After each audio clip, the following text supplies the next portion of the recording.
Welcome to Bala cars. இப்போ நீங்கள் பார்க்க போகிற கார் பார்த்தீங்கன்னா மாருதிக்குள்ள ஸ்விஃப்ட்டை பற்றி தான் பார்க்க போகிறோம். வாங்க வீடியோக்குள்ளே போகலாம். அந்த கார் பார்த்தீங்கன்னா மாருதிக்குள்ள ஸ்விஃப்ட் மாடல் பார்த்தீங்கன்னா 2016 மாடல். வேரியன்ட் பார்த்தீங்கன்னா வேரியன்ட் தான். ஓனர் பார்த்தீங்கன்னா ஒரு ஓனர் வரும்னு.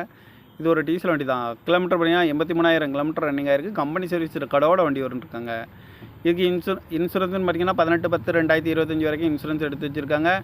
காரோட ப்ரைஸ் என்ன சொல்கிறாங்கன்னா 6 லட்சம் ரூபா சொல்கிறாங்க. ரேட்டு குறைக்கும்னு சொல்லியிருக்காங்க. குறைச்சி பேசி இந்த காரை பைப்பிங் தான் சொல்லியிருக்காங்க. ஏசி வந்துடும், power steering, power window, parking remote lock வந்துடும். சீட் கவர்லாம் மட்டும் நீங்கள் குறை தான் போட்டிருக்கு. டயர் பண்ண பார்த்தீங்கன்னா 4 டயருமே ஒரு 80% நல்லா இருக்கும்னு. இந்த கார் பார்க்க இடங்கள் பார்த்தீங்கன்னா தர்சன் கார்ஸ் ஈரோடு அப்படிங்கிற இடத்துல அந்த கார் பார்க்க முடியும். TN 38 CF 1168 அப்படிங்கிற நம்பரில் தான் அந்த கார் இருக்குது அப்படின்ட்டு. 2016 மாடல் வேரியன்ட் தான். ஒரு ஓனர் வரும்னு. இது ஒரு டீசல் வண்டி தான். காரோட ப்ரைஸ் என்ன சொல்கிறாங்கன்னா 6 லட்சம் ரூபா சொல்கிறாங்க. ரேட்டு குறைக்கணும்னு சொல்லியிருக்காங்க. குறைச்சி பேசி இந்த காரை பைப்பிங் தான் சொல்லியிருக்காங்க. இந்த மாதிரி கார் வீடியோக்கெல்லாம் பாலா கார் சேனலில் சப்ஸ்கிரைப் பண்ணிச்சுக்கோங்க. தேங்க்யூ ஃபார் வாட்சிங்.